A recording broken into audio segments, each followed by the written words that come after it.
Hello everyone, welcome to Accounting course. Today I'd like to take some time to address some basic concepts of accounting, like accounting equation, accounts, debits, and credits, and then we have some stories or examples to apply. First, accounting equation. As you have read from the textbook, the famous accounting equation is asset, liabilities, and owner's equities. This is called accounting equation. On the left side of this equation, we only have one thing, that is called asset. What is an asset? Assets are those resources that business actually owns in order to provide services or benefits in the future. On the right side, we have two things. One is called liabilities, two is called stockholders' equity. What is a liability? Liability are those claims against the asset, like debt or obligations. There is one word which is a very famous word that we need to be familiar with. It's called creditors. Creditors are those parties to whom money is actually owed. That is liabilities.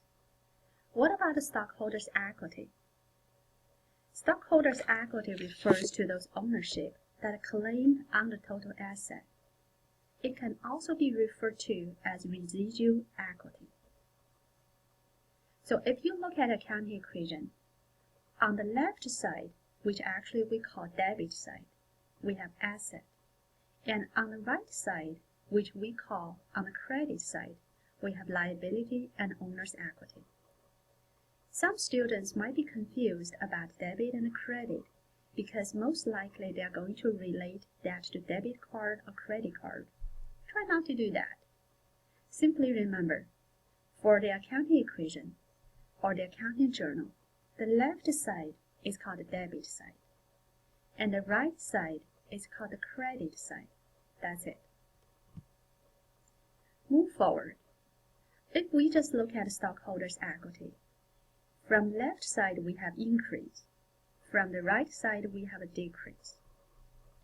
For the increases, there are two things that will increase the stockholders' equity, like investment by stockholders and the revenues.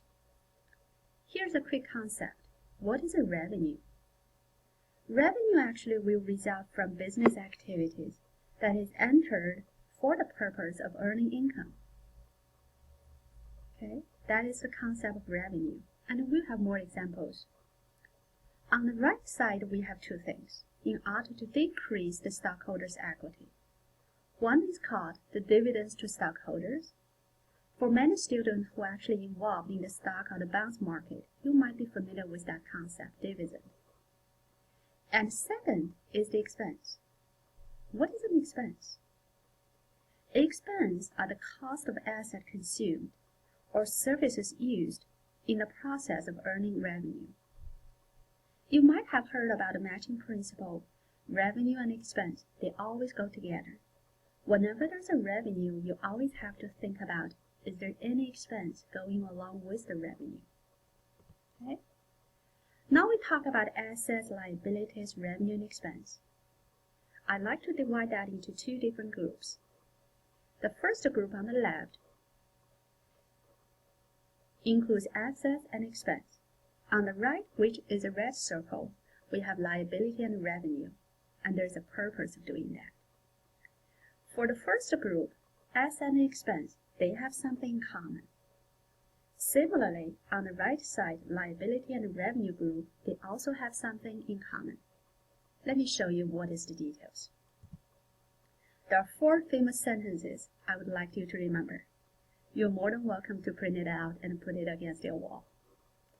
The first two sentences actually applies to the first group, which is the asset and expense. The other two sentences actually will be applicable to the second group, which actually include liabilities and revenues. Let me share with you the details. Sentence 1.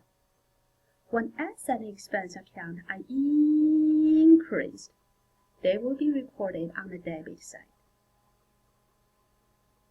Second, when asset and expense accounts are decreased, they will be recorded on the credit side. Let's go back to this page. Now we only focus on the first circle, which has assets and expense. So the first sentence is when asset and expense, when these accounts are increased, they will be recorded on the debit side. On the other side, if these two accounts are decreased, most likely its only asset will be decreased. They will be recorded on the credit side. I'm going to share with you some examples to illustrate that. Application number 1, this is my favorite. $1 million. Let's say that you have $1 million and you deposit as a CD into Bank of America. Every month, or any other bank, every month you receive $1,000 interest income from the bank. Whenever you receive this $1,000, you see that coming into your account, which is really good.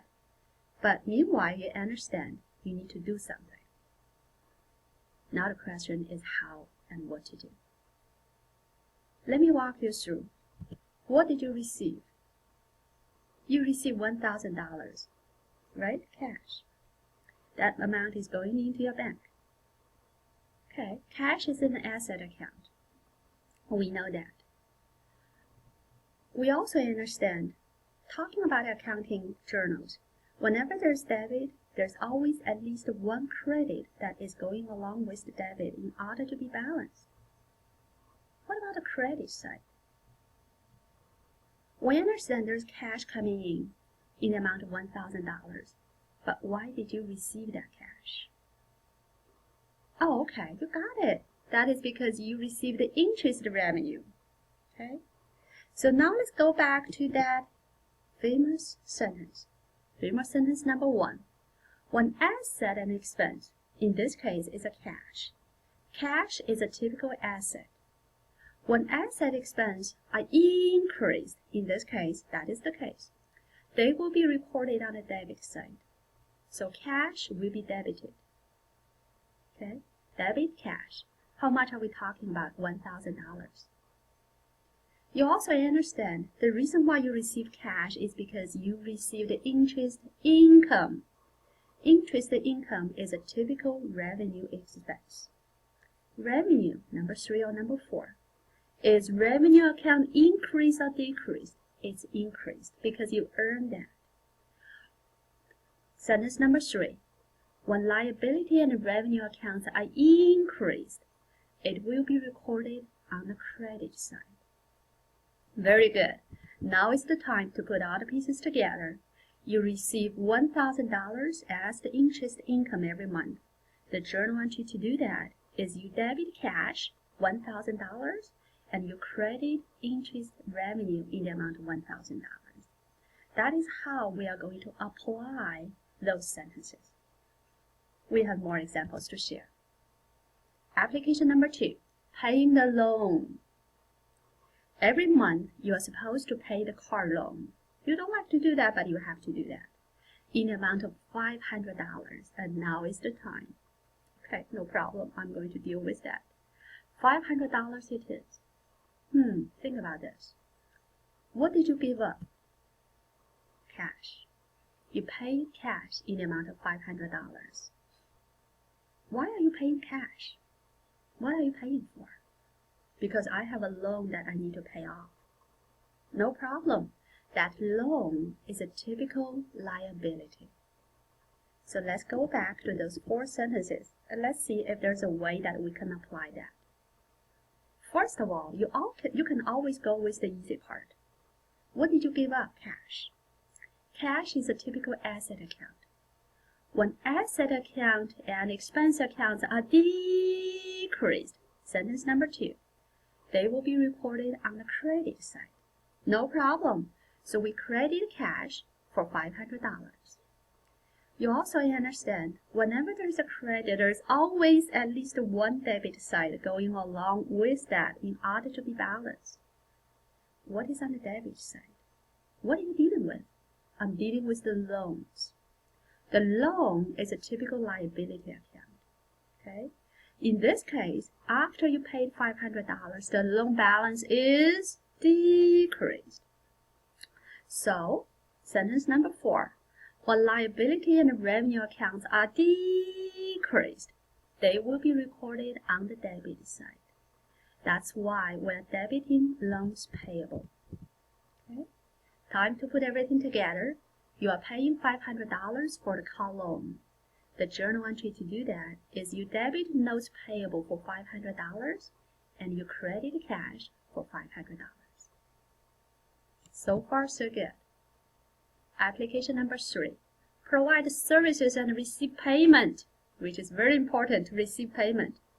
Let's say that you are a CPA and you just received a payment for $1,000 for the auditing services that you have just provided, which is a good thing. You provide services and you receive the payment. Once you receive this $1,000, you understand you need to do a journal entry. What did you receive? Cash. Cash is an asset account. We just talked about it. When asset account is increased, we put it on the debit side. Sentence number 1, right? Sentence number 1. So we debit cash for $1,000. There's a debit. What about the credit side? Why did you receive cash? Because you actually provided the services. The services is a typical revenue account. Let's go back to those 4 sentences. We already talked about the debit side. Let's just focus on the credit side. On the credit side, we understand it because of the revenue.